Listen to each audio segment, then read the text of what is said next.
Hi everyone, this is Cynthia Dzinski of the U.S. Coast Guard.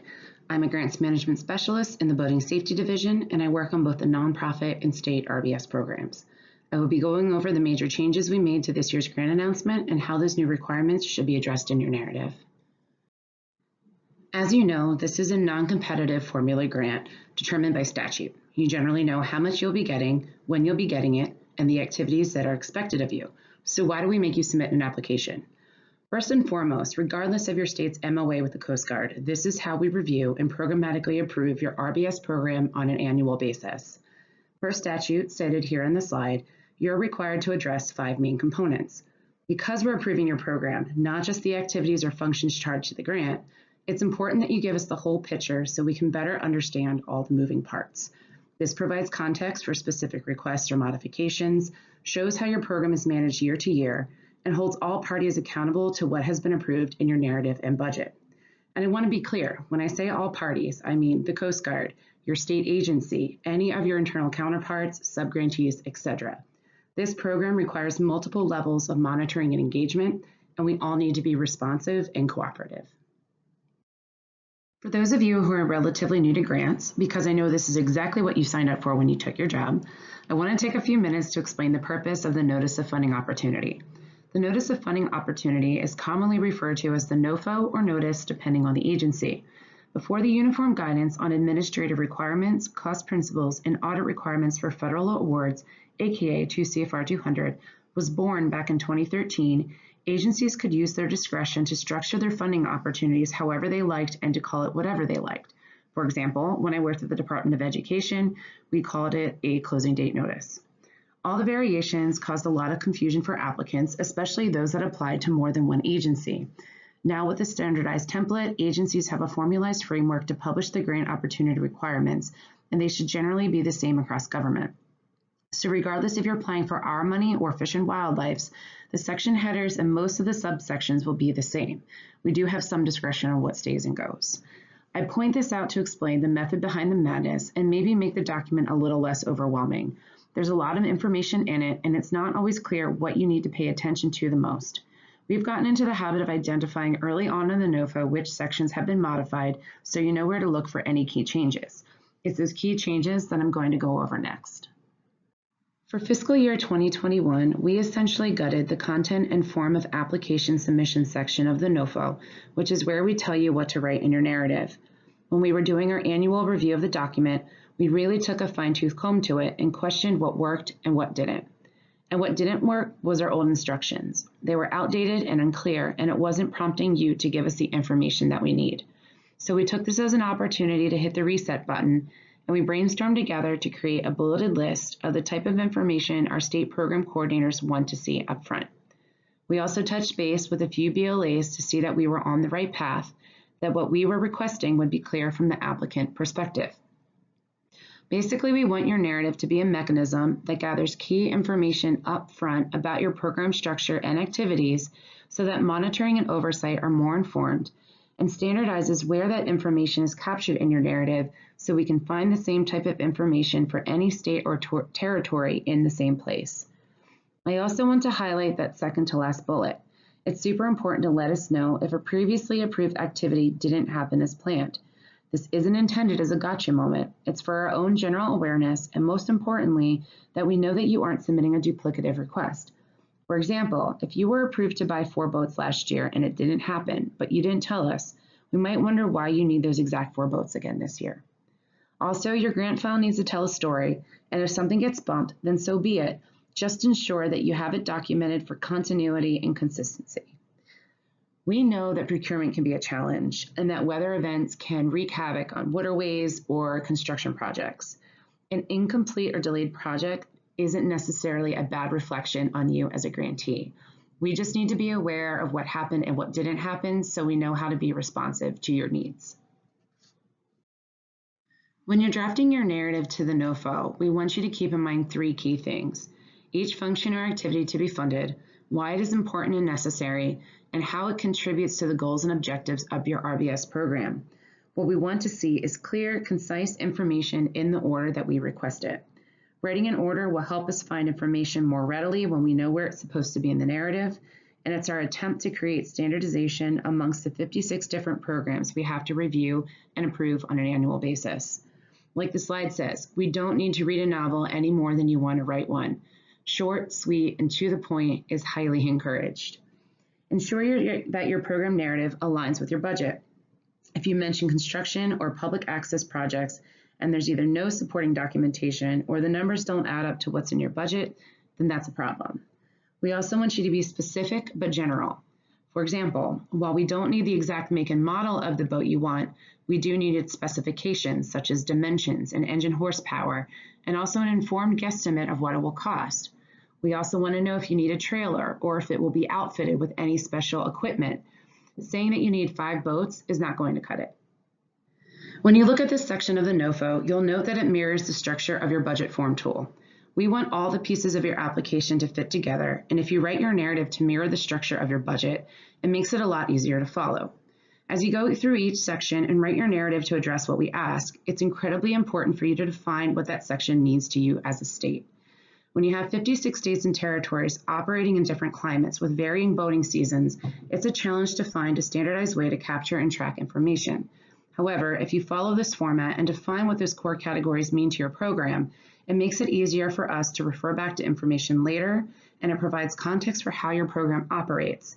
In that same vein, if an element that we ask you to describe does not apply to your program, please tell us. This helps us understand the nuance of your program and also lets you know that this element wasn't excluded or missed in your narrative.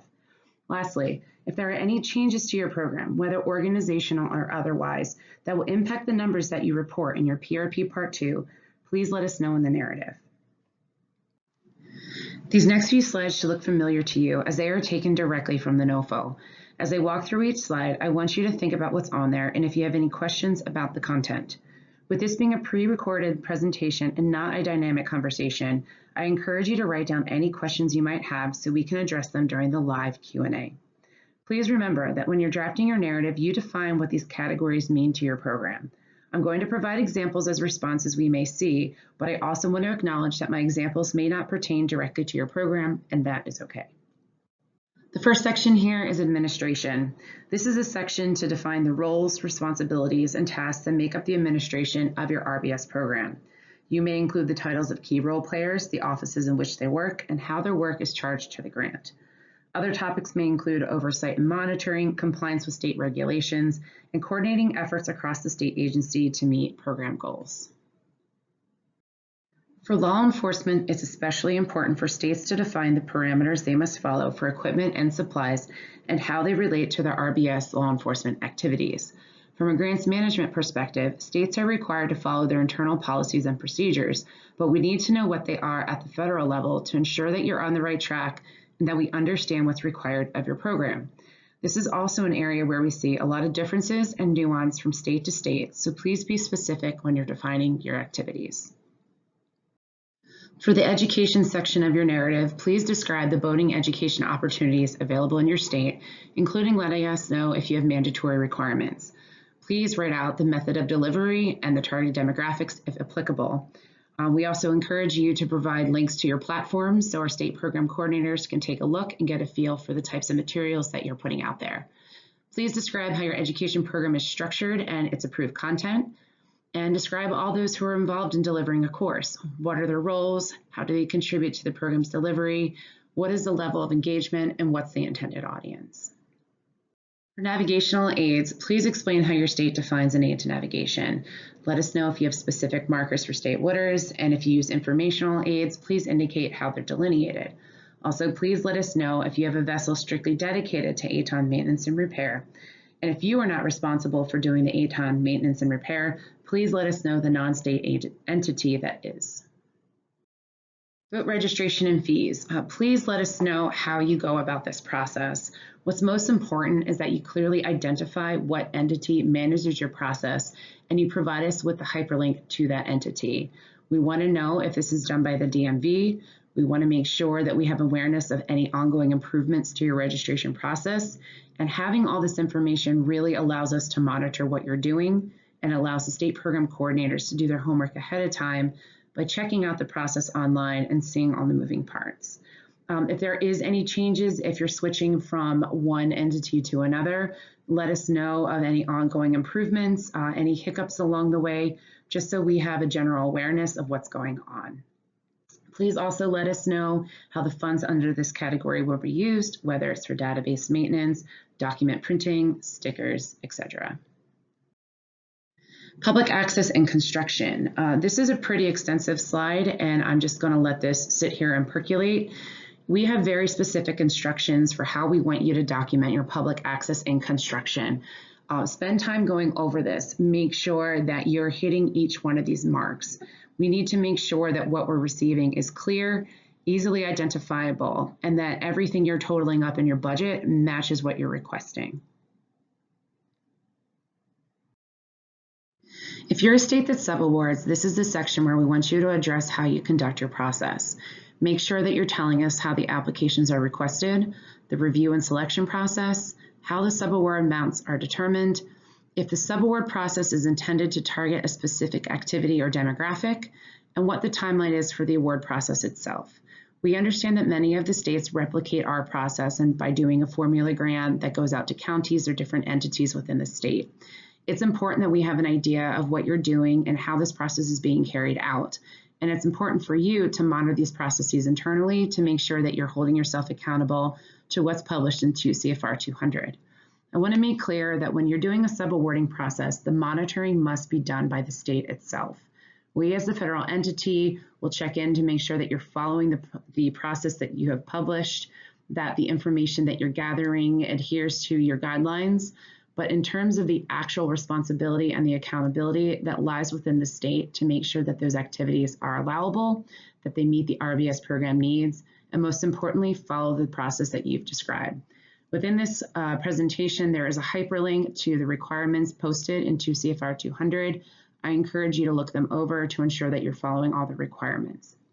States do not need to include the subrecipient applications in your application package. We do want you to include the anticipated total amount of funds to be distributed and a list of recipients and their awarded dollar amounts. We also understand that your process may not start until after you receive your award documents. So please give us as much information ahead of time. You can also submit to us last year's grant process just so we have an idea of the mechanism that's in place that will happen after the awards are given. These 3 bullets are additional guidance that we included in the NOFO for you to keep in mind when you draft your narrative. You may submit a strategic plan that describes your program goals and objectives, but you cannot submit this in lieu of responding to the categories that we have. We really want to make sure that we get this baseline of information and that we continue standardizing this across all states. States may also include a separate budget narrative. Please ensure that your narrative and budget are in alignment. And also, this is a reminder that your application is a best guesstimate of what your state intends to accomplish. It should include a realistic list of projects and not just be a wish list of activities that may not actually happen. So now that we've gone through the different sections and what was expected and why we made the changes that we did, we want to let you know how much we appreciate the work that went into improving your narratives this year. It was noticeable how many people follow the new format and clearly explain what's going on in the program. We greatly appreciated you paying attention to this, especially because we did not announce it ahead of time, and it's a credit to you for reading the NOFO in completion. We would appreciate your feedback regarding any other items that need further clarification, any additional guidance you would like to see. Please let us know what worked or did not work for you. Continuous improvement involves a dialogue, and we really would appreciate that feedback, especially if you're a BLA that does both responsibilities of financial and program, or if you've been a BLA for a long time and you've actually seen the progress of this program. Please let us know things you might want to see in future competitions. Also, to send out a message from the DHS Office of Civil Rights and Civil Liberties, the evaluation tool. We've noticed a huge uptick in compliance, and I'd like to thank you on their behalf. We do want to give out a reminder that every federal agency is responsible for this monitoring. So if you've completed this process with Fish and Wildlife, it does not preclude you from completing it with DHS. Now, that being said, if you've already done it with Fish and Wildlife, your process with DHS should go pretty quickly. This is a federal requirement that goes across all agencies, but it's not a one-size-fits-all where you do it once and everyone is, done. So thank you for paying attention to this presentation. I look forward to your questions in the live Q&A.